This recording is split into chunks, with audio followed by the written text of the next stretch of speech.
Hello, friends. Welcome back. Today, I'm talking about 10 signs of enmeshment. Okay, there's a difference between being close with your family and being enmeshed with your family. Having a healthy, close family relationship means that everyone respects the individuality of each other. There are healthy relationship dynamics between each other. Whereas in an enmeshed relationship, which can sometimes be disguised as being close, there is no respect for individuality. The enmeshment creates family dynamics where there's control, where there's a lot of guilt and shame, and individuals are or can be punished for their authenticity or their individuality. Okay, so that being said, if we don't understand what it looks like, we run the risk of recreating it. Also, if we don't understand what it looks like, we can be attracted to people that tend to get enmeshed in relationships because it's familiar, because it's what we deem as normal because of our upbringing. So it's really, really important to start looking at what it looks like and kind of self-evaluating what areas you might need to strengthen so that you don't continue in enmeshed relationships. And this could be relationships, intimate relationships. It could be relationships with your friends. It could even be work relationships. Okay, so that being said, let's dive in. For those that don't know me, my name is Michele. I'm a life and relationship coach. I'm the founder of the Thriver School of Transformation, which is a monthly membership where we meet live on Zoom every week and we work through the side effects of narcissistic abuse, childhood trauma, and complex PTSD together. The doors are only open the first 5 days of every month. So I'll leave the link here, but know that if it's not working, it's because the doors are temporarily closed. Make sure you come back and check it out on the dates that it's open. Number one is there are no physical or emotional boundaries. So when it comes to physical boundaries, maybe your family drops in whenever they feel like it. Maybe they walk through the door whenever they feel like it. Maybe they don't even knock. Maybe they go through your things and think nothing of it. You turn around and you have a family member going through your purse or they're going through your phone. There's no physical boundaries. It's almost like you're not allowed to have anything that is yours. What's yours is theirs, and what's theirs is theirs. It can almost feel like in an enmeshed family. It's the same thing emotionally as well. So if one member is feeling something, then it's almost like you have to feel it too.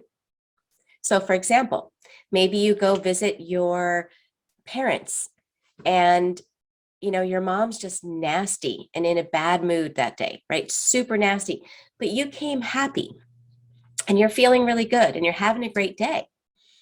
It's almost like mom won't stop being nasty until you can match her mood. And now you're in a bad mood. And then, maybe mom stays mad or maybe she starts feeling better. But the point is, it's almost like you can't stay in your own energy. You can't stay in your own emotional state around your enmeshed family. You don't think about what's best for you. You always think about what will make your family happy. So maybe you want to do something. Maybe something means a lot to you and you want to have this goal, but your thoughts are constantly like, no, but mom will get mad or dad will get mad or they won't approve. And you don't realize that that's okay. Like as an adult, it's okay if your parents think something different than you. But when you've been enmeshed for a long time, the thought that you're doing something that they don't approve of kicks on your nervous system and it wakes up the old beliefs that they instilled in you in childhood that created the enmeshment, which are beliefs like, I'm bad if I'm not making mom or dad happy. I'm selfish if I do things that mean something to me if my mom and dad don't like them. So those old beliefs get woken up and you wind up putting yourself last. You wind up living your life not as how you want, but how you think you have to in order to make your parents happy. or your family member happy, or your boss happy. It all depends on the relationship. And this kind of leads into the third one, which is whenever you do make a decision that is for you, that is in alignment with something that you really want, you are guilted and shamed and made to feel as if you are bad. It's like those beliefs are wounds inside of you. The beliefs, I'm bad if mom or dad are unhappy. I'm bad if I do something that they don't agree with. And so when you choose to do something for you that maybe they don't agree with, they punish you by making you feel as if you are bad. They will use guilt. They will say things like, you don't really care, or you're ruining the relationship that you guys have. Basically, what they're saying when they say you're ruining the relationship is you're breaking out of the mold that they want you to stay stuck in. That mold of you being responsible for their feelings works for them, but it doesn't work for you. And so when you start to break out of it, they try to use guilt because guilt feels very bad in the body. Guilt and shame are emotions that we don't enjoy feeling, right? They're emotions that feel uncomfortable. And when we feel uncomfortable, we tend to want to do something to release that discomfort. And an enmeshed family member will hope that that discomfort causes you to let go of what you want to do so that you stay in the role that they want you to stay stuck in. An enmeshed person will make you feel as if you serve the purpose of making them look good. Like that's your whole role in life, is to make them look good, as if their self-worth, their ability to see themselves is dependent on your actions. So you will hear phrases in an enmeshed relationship like, you're making me look bad. This is a reflection of me. Everything you do, think, and feel is a reflection of me, as if you're not two separate individuals. In an enmeshed family, the parents, let's say the parents are the ones that are creating the enmeshment in an adult child, okay? They want to know everything about your life. Now, that can sound like, well, my parents care. They want to know, they have personal interest in me. And wanting to know about your child's life is normal, right? And healthy. So where does it cross into enmeshment? Well, when you are sharing information in an enmeshed family dynamics, the information shared, a couple of things can happen. One is that it can be used against you. All of a sudden, if you're sharing your wounds or you're sharing things that you struggle with, instead of being a source of comfort, either the enmeshed parent will use that to make you feel less capable, or they will erode your self-esteem because you shared your imperfections or your insecurities, and now they're using it to hurt you, or they will kind of make themselves as the savior. Like all of your problems are because you are trying to live separate from them. And they're the only ones that can help you. And they create this dependence. Instead of helping you to be independent, they create dependence when you share things with them. In an enmeshed family dynamic or even a work dynamic, you find that you have to stop being you with certain things. Like you're almost like there's this unspoken law or rule that says you can't be that, or you can't act like that. And so you're forced to kind of show up around that person as who you know they expect you to be, as opposed to who you really are. So there's a lack of feeling allowed to be authentic when you're in enmeshed relationships. Another sign of enmeshment is if every time there's a disagreement, you give in just to stop the disagreement. Okay, so in other words, people are allowed to see differently. People are allowed to disagree. But in an enmeshed family, it's almost like that's like the worst thing that can happen. And if you grew up in an enmeshed environment where you were punished for having a disagreement, your survival kicked on and your coping skills became cave in, do whatever I need to do, say whatever I need to say so that the disagreement ends, because if not, my survival's on the line. That's what happened in childhood. Now, when a disagreement kicks on, you may not even realize that that's what's the story going on in your nervous system. All you know is that that discomfort comes back, that dread comes up in your body because they're disagreeing with you or you're disagreeing with them. And in an enmeshed relationship, it feels impossible to hold your ground. It feels impossible to stay or be comfortable in the discomfort of others. So you wind up saying yes to things that you really don't want to say yes to.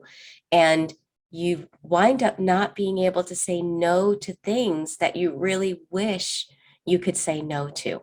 In an enmeshed environment, when somebody's having a struggle, right? It's normal to want to be there for people that are having a hard time. It's normal to want to help or to make yourself available to be there for people. That's a beautiful quality.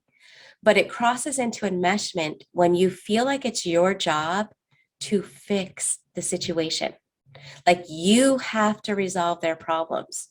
It's on your shoulders to fix and help them through whatever they're going through. And when a person feels that way, they tend to neglect taking care of themselves to fix everyone else. So they're fixing everyone else and falling apart from the inside out. Another sign is when boundaries are viewed as a sign of betrayal, right? Boundaries are a healthy part of living.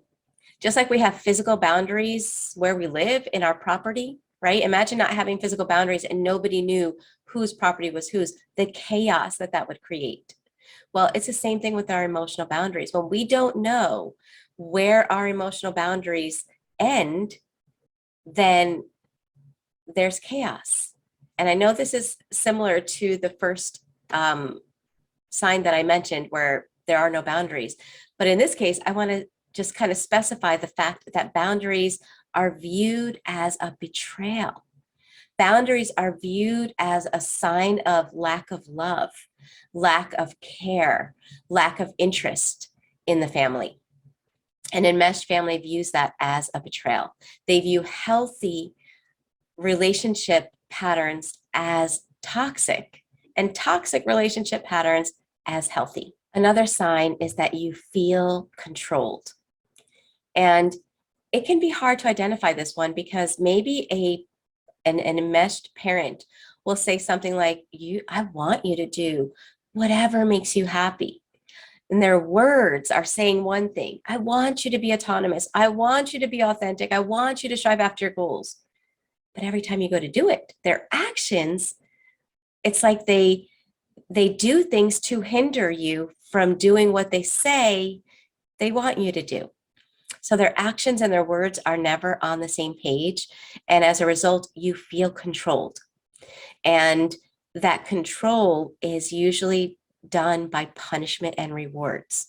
You're rewarded when you act in harmony with what they want. The reward could be acceptance into the family. The reward can be love, conditional love, right? And the punishment is like emotional banishment, where you're now like the enemy, you're an island of the family, you're excluded, you're smeared anytime you act out of harmony with what they want. So there is these invisible, covert control tactics that are constantly in play. Now, I don't know if that was 10. I said I was going to give you guys 10 examples. I don't know. I guess I'll have to go through the video when I edit it and see if I gave you guys 10 signs of enmeshment. But the real purpose of this video is if you notice that you are in relationships with enmeshment, whether it's a parent, whether it's a sibling, whether it's with a boss or a friend, the first step is to recognize it, right? We can't change anything that is not in our conscious awareness. And a lot of these behaviors come from unconscious programs Okay, so we have to bring them into our conscious mind if we want to change them. The second step is to notice where the other person is inflicting that enmeshment, where they're showing up as enmeshed and kind of sucking you into it. But don't forget the third step. The third step is the most uncomfortable. The third step is the hardest to work through. And that step is looking within at where you have been showing up unconsciously in a way that allows to continue enmeshed behavior. And that's the hardest part to look at because it takes responsibility. It means looking within, and looking within can feel super uncomfortable. It's so much easier to look at how the other person is creating enmeshment than it is to look at where we are allowing and tolerating. But I will say this, as uncomfortable as it feels in the beginning, that's the way you can break out of enmeshment, because we can't ultimately control anybody or change anybody else, but we can change how we're showing up in relationships. And that will ultimately definitely change the dynamics of all of our relationships. So I encourage you to do that. If you struggle with doing that, the inner work on your own, and the videos aren't enough, always remember to check out the Thriver School of Transformation, because that's what we do. Together, we work through the side effects of narcissistic abuse, complex PTSD, and childhood trauma together. And we do it live, because there's nothing like being able to have that back and forth as you're working through things, because sometimes you'll hear the information, but you don't really know how to apply it, or you might have questions. And that's where that live support is so helpful. So make sure you're aware of when the doors reopen to the school.